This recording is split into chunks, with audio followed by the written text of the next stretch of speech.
What is going on, Diablo 2 fans? Dobrunsky here, and today I'm going to be going over briefly the Diablo 4 quarterly update for June that mostly focuses on character art, customization, and new monster classes, and all the kind of artwork and visual updates in regards to those two things. So it's not a super juicy blog post in terms of like character skills, endgame content, character progression, itemization, that kind of thing, but it does give us a really good idea of what we're going to get with Diablo 4 in terms of visuals and character customization. So I do think it is a pretty interesting blog post. It's just going to be a little bit of a talking head video. I'm going to kind of go through the key highlights, try and keep the video short.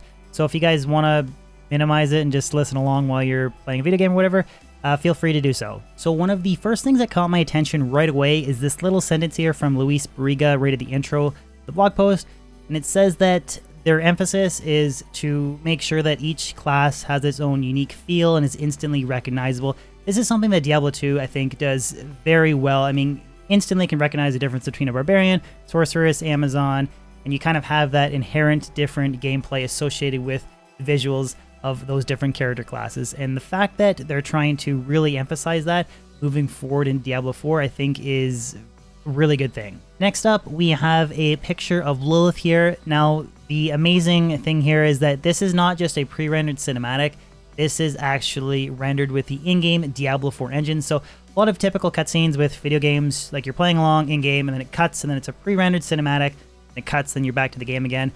This picture of Lilith, which looks absolutely amazing, is actually rendered with the in-game engine. So they're going to tie into that a little bit later on in the blog post about character customization and how different items, how you're going to actually look different, and then how that's going to be rendered into the in-game cinematics or aspects of the game. But this just looks absolutely stunning, and they said that this level of detail is the standard moving forward for all non-playable characters and different bosses and monsters and characters in Diablo 4. So I think I'm going to probably need a new GPU to run Diablo 4, but it's really phenomenal to see and just shows that they're really trying to set the standard and be like that next groundbreaking game. Here we get a little bit of an example of different customization options. This is for the rogue, but we know from previous Blizzard updates that there's going to be male and female characters for all the different classes that have been announced so far. But they're just showing customization here being taken a step further with different hairstyles, skin color, tattoos, piercings. And then on top of that, there's different body armors and stuff, but you can definitely make a character that is absolutely unique to what you want it to be. And again, it's just very cool, and it's kind of interesting to see that this amount of detail, like I was not expecting to be able to choose between different sort of like face paint drawings, tattoos. It's just, again, next level stuff and really exciting to see. I also think that the Lair Scene is pretty cool as well. So this is where you get to customize your character and make everything unique the way that you want it to. It in some ways reminds me of the changes that they're making to Diablo 2 Resurrected, where depending on your character and where you last saved, you'll be in front of that act location, and then wearing the different gear that you acquired will be unique to your character. So kind of inferences were, well, I wouldn't say inferences were drawn from that. I think that Diablo 2 Resurrected drawed inferences from this Lair Scene, but this is just taking a, couple steps forward again in terms of like everything that you can customize. So tying into the in-game cinematics that are rendered in the Diablo 4 engine with that amazing Lilith picture that we already went over, this is where the whole character customization thing takes, again, another step forward. I think the key theme here is next level, next gen. That's what Diablo 4 is shooting for. But your character art is largely going to be rendered into the story cutscenes. So if you have a big two-handed axe with a barbarian or a crazy pelt with the druid, your unique character look is going to be rendered into the story cutscenes. That is just mind-blowing and so cool. The dye system is also shown off a little bit in this blog post. I think it looks great. One of the key kind of takeaways from this is they're trying to have the dye colors still feel grounded and realistic. So the most recent ARPG game that comes to mind that has a dye system that I played somewhat recently is Wolcem. The dye system was cool there, but I don't think it's kind of quite on the same level as what we're seeing in Diablo 4. When you actually look at this barbarian here, the detail looks amazing. It doesn't look wonky like green, blue, purple. It still looks, again, like it's grounded in realism.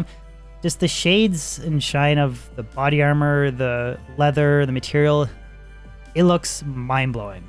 And then the last tail end of the blog post is showing off different rendered slow motion clips of the rogue, the barbarian, and then different very, very grotesque monsters. Now, I think that the fact that they say that these are a work in progress and how absolutely amazing they are, like the whirlwind animation for the barbarian, I think what is going to be a replication of Leapquake from Diablo 3.